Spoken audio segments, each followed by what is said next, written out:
Late on the 13th of April, the world witnessed bright flashing objects in the sky over Jordan's capital city of Amman.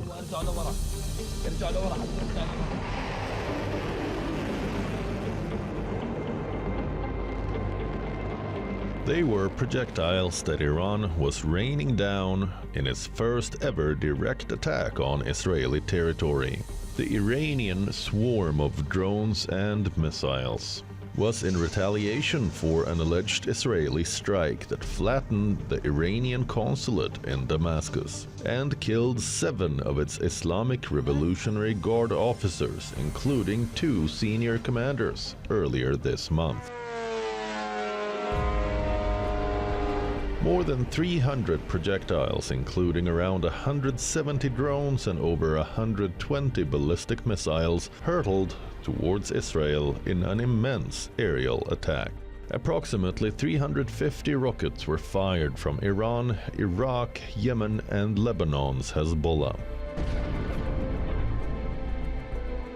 Israel and its allies reportedly intercepted 99% of these projectiles. Only a small number reached the Israeli territory. It was the single largest drone attack by any country. And the first time that Iran attacked Israel, its arch enemy, in almost 50 years.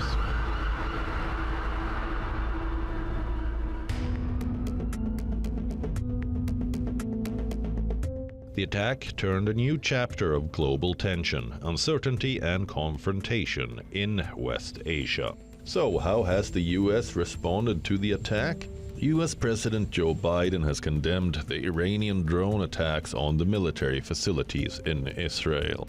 A tweet from Biden said, "I just met with my national security team for an update on Iran's attacks against Israel. Our commitment to Israel's security against threats from Iran and its proxies is ironclad." Later, Biden said he will convene a G7 meeting to coordinate a unified diplomatic response. Speaking over a phone call with Israeli Prime Minister Benjamin Netanyahu, Biden suggested that further response was unnecessary. The White House also warned Israel that the US will not take part in any retaliatory strikes on Iran. The president has made it clear. We do not seek a war with Iran. We don't seek a wider war in the region. Is a direct attack off the table? Is it off the table? As the president said, we don't seek a war with Iran. So, has it come as a setback for Israel?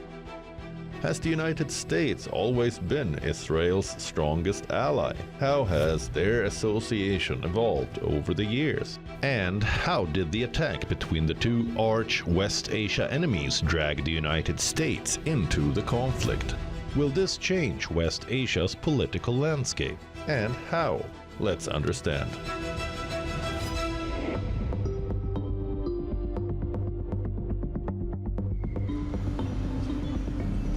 Iran launched the unprecedented attack in response to an alleged Israeli strike on the Iranian consulate in Damascus, Syria, on the 1st of April. It marked a new phase in a discord between the two states that was simmering for years and spiraled after Israel declared war on Hamas last October.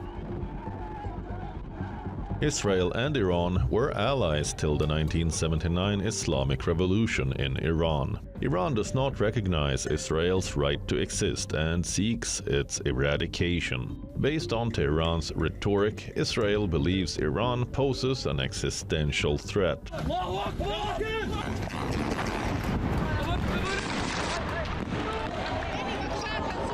Iran has funded the attacks on Israel in the decades before Israel's war in Gaza that started on the 7th of October last year, and its proxies have stepped up strikes in the months since. Hezbollah, an Iranian-backed Lebanon-based armed group, has been firing rockets into Israel since the start of the war. The Western countries have also blamed Iran for smuggling weapons to Yemen's Houthis, allowing them to extend a deadly campaign of violence against commercial shipping. But that was a shadow war. Now, the two countries are in direct conflict. Jordanian Foreign Minister Ayman Safadi claims the Gaza war is the root cause of the Tehran attack.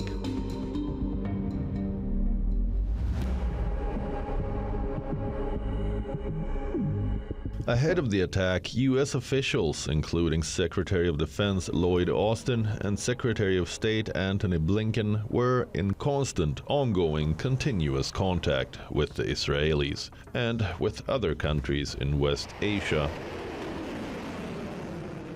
after Iran launched the attack on Israel. The U.S. military forces in the region intercepted dozens of Iranian drones and missiles. Austin said in a statement that American military forces remain postured to protect U.S. troops and support Israel's defense. He also called on Iran to de-escalate tensions and halt attacks on Israel. It is a very ideological cabinet, and efforts to influence it have been not very successful so far. Bibi will make his own calculations as he emerges from his five-star bunker, where he apparently spent much of the night, and we will see. But the message has been sent, I think, to Bibi that if he chooses to retaliate against Iran, the U.S. will not help him in the same way that they helped defend Israel against the Iranian attacks.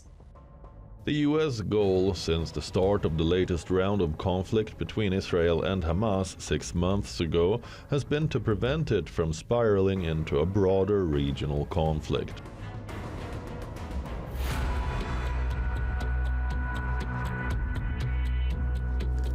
Despite political differences between Israeli Prime Minister Benjamin Netanyahu and U.S. President Joe Biden, the war in Gaza reaffirmed that the U.S. and Israel are as closely allied as ever. U.S. officials reiterated their unwavering support for Israel, diplomatically, financially, and militarily. However, as Israel's war in Gaza has prompted mounting human rights concerns, the United States gradually stepped up its criticism of the Israeli government, while simultaneously continuing to arm its ally. We're surging additional military assistance, including ammunition and interceptors, to replenish Iron Dome. We're going to make sure that Israel does not run out of these critical assets to defend its cities and its citizens. Let's take a look at some key events and evolution of Washington's position over time.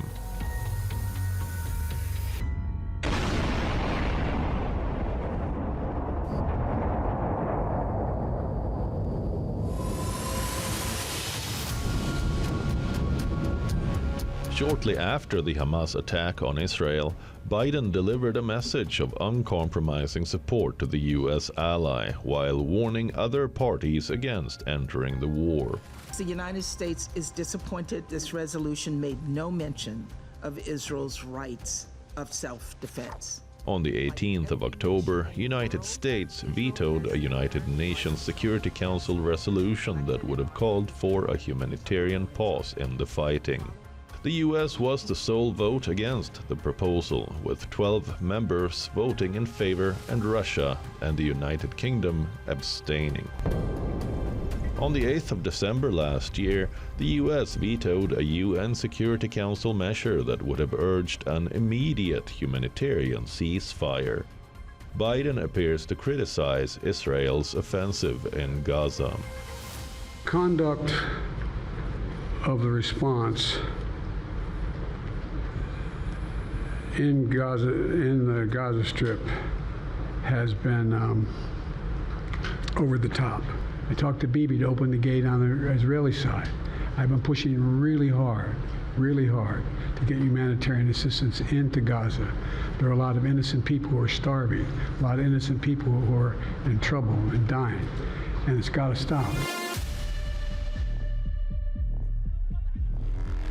Addressing a press conference on the 12th of February 2024, U.S. President Joe Biden warned Israel against a planned offensive into Gaza's Rafah city, where fleeing Palestinians have taken refuge. Major military operation in Rafah should not proceed without a credible plan for ensuring the safety and support of more than 1 million people sheltering there. Many people there have been displaced multiple times, fleeing the violence to the north, and now they're packed into Rafah, exposed and vulnerable. They need to be protected. The White House said an operation in Rafah should not move ahead without a credible plan to protect the civilians sheltering there. Biden also said the U.S. will not support any operation that failed to account for the safety of the Palestinians who fled there on Israel's orders. The draft resolution has not been adopted owing to the negative vote of a permanent member of the Council. The U.S. vetoed another UN Security Council ceasefire resolution. After vetoing 3 prior UN resolutions on Gaza, U.S. saw its own ceasefire proposal rejected. By adopting the resolution before us, we can put pressure on Hamas to accept the deal on the table. The United States proposed a United Nations Security Council resolution calling for a ceasefire tied to the release of hostages in Gaza. It failed to pass after Russia and China vetoed the draft in March. And then came Israel's shocker. We did not agree with everything in the resolution. For that reason, we were unfortunately not able to vote yes. On the 25th of March, the UN Security Council passed a resolution that called for a ceasefire in Gaza during the Muslim holy month of Ramadan.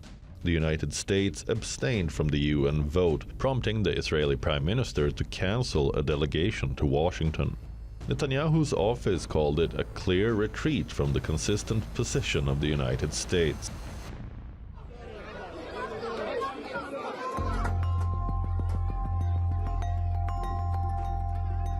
Tensions have been rising between Israel and the United States over the pace and scope of humanitarian aid that is reaching the Palestinians, who are facing imminent starvation on a large scale. The Biden-Netanyahu relationship has also unraveled in the past months as frustration inside the White House mounts over what American officials regard as Netanyahu's rejection of the U.S. advice on the war in Gaza. Netanyahu's done everything he can thus far to reject the ceasefire, and so has President Biden. Reality is that Biden and Netanyahu's objectives here should be diverging. But Biden has deferred to Netanyahu for the last 7 months. Netanyahu has an interest in enlarging the war and prolonging the war, because the minute this war ends, so will his political career, and it will be also the moment in which his prison sentence most likely will begin. So he has no interest in actually de-escalation, diplomacy, or a ceasefire. And the question is, if those are the interests of the United States, then at some point, Biden has to put U.S. interests ahead of that of Israel and the Philippines. There is good amount of displeasure with Biden's handling of the Hamas-Israel war, but this isn't the only crisis that has backfired for him. President Joe Biden took office promising to restore competence and credibility in U.S. foreign policy. But over the last 4 years, several missteps and crises abroad have undermined his claim. Questions are mounting about his handling of the world affairs and wars. From the chaotic withdrawal from Afghanistan to the Russia-Ukraine conflict, and now the Israel-Hamas war.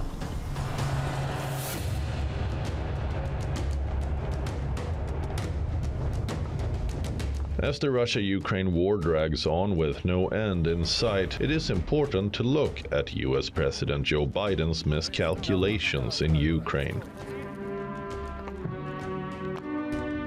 The Biden administration took steps to deter Russian President Putin from attacking Ukraine, including imposing rounds of sanctions. However, those actions failed to stop Putin. In February 2022, Russia started a full-scale bombardment of Ukraine from multiple directions.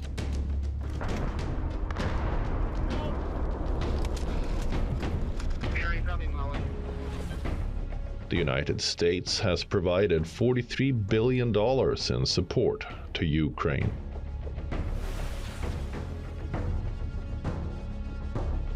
Covering everything from Javelin missiles to tanks and ambulances to long-range strike missiles and air defense capabilities.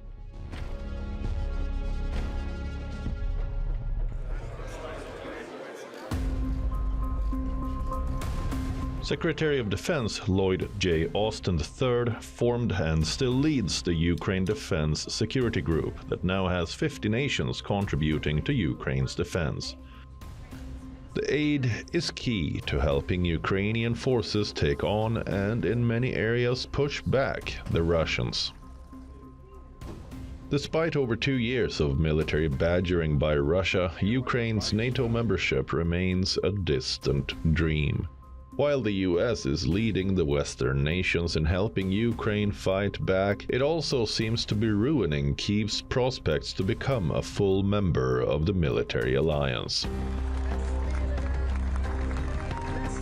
The US is reportedly worried that strengthening bonds with Ukraine during the war could fuel Putin's narrative of a battle between Russia and NATO itself, and that Moscow may escalate the conflict, including by potentially deploying nuclear arms.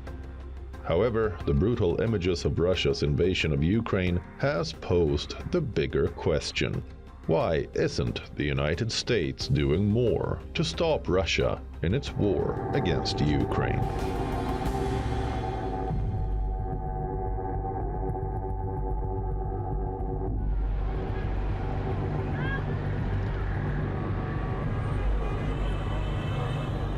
Can one ever forget the haunting images that marked the end of America's 20-year war in Afghanistan?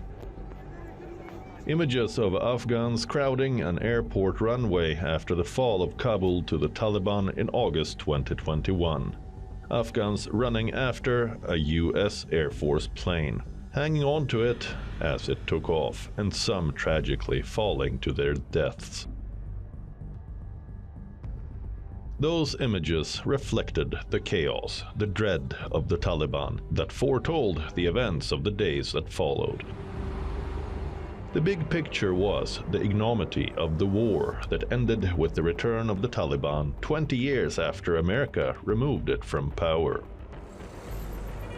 Taliban's takeover in August 2021 meant greater restrictions on Afghan women's mobility, their presence in public, access to education, and the right to work.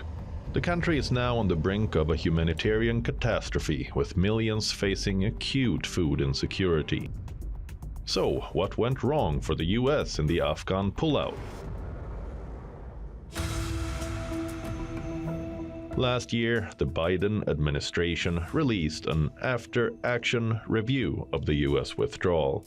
In the document, the Biden administration acknowledged that it should have started the 2021 evacuation of Afghanistan sooner, while placing much of the blame for the chaotic US departure from the country on the Trump administration. The report blamed the former President Donald Trump for signaling a flawed peace deal, also called the Doha deal, that President Joe Biden inherited. It blamed the intelligence community for failing to foresee the spread of the Afghan military's collapse. It blamed the Afghan government for failing to take measures that might have delayed defeat. The report did not, however, acknowledge mistakes on the part of current senior American leaders or the president himself. The US retreat took place 8 months into President Joe Biden's tenure. While Biden pledged to return stability to the world stage as president, the bungled US withdrawal from Afghanistan in 2021 shattered public confidence, and his approval ratings never recovered. Reportedly, his foreign policy approval rating is at a net negative 16 percentage points. According to an average of recent polls, 56% disapprove and only 40% approve of his policies. Congratulations, Mr. President. The Biden administration took charge in January 2021, promising to bring back competence and professionalism in foreign affairs. In sharp contrast to the Trump era, Biden's administration brought an element of seriousness to U.S. foreign policy making, but all its efforts haven't been successful. The gruesome attacks by Hamas on the 7th of October, followed by Israel's protracted and devastating response in Gaza, brought Biden's strategy crashing down. It revealed the lack of foresight that has now catapulted the region into the low-level state of conflict it is in today. Biden not only failed to deter Iran, but actually emboldened the regime. Iran has dramatically expanded operations against the United States, aided the Hamas in its attacks against Israel, and supported the Houthis in their attacks on international commerce in the Red Sea. The decision of Iran to retaliate against an Israeli attack reveals just how the Biden administration mishandled the West Asia situation. If Israel is in growing danger today and Iran is emerging stronger, the responsibility lies more in Washington than in Tehran. Iran's president has warned that the tiniest invasion by Israel will bring a massive and harsh response. As the region braces up for potential Israeli retaliation after Iran's attack, can the United States help prevent this? I think the United States is quite worried about this escalation. It has been warning Israel right from the beginning, and one of the reasons is it's an election year in the United States, and I think it's quite worrying for Joe Biden to have to inform the American public that the United States is now involved in a war, not because it chose to get involved, but because its ally Israel has, in a sense, drawn it in. I think that would be a hard sell for a lot of how Biden would have to frame this.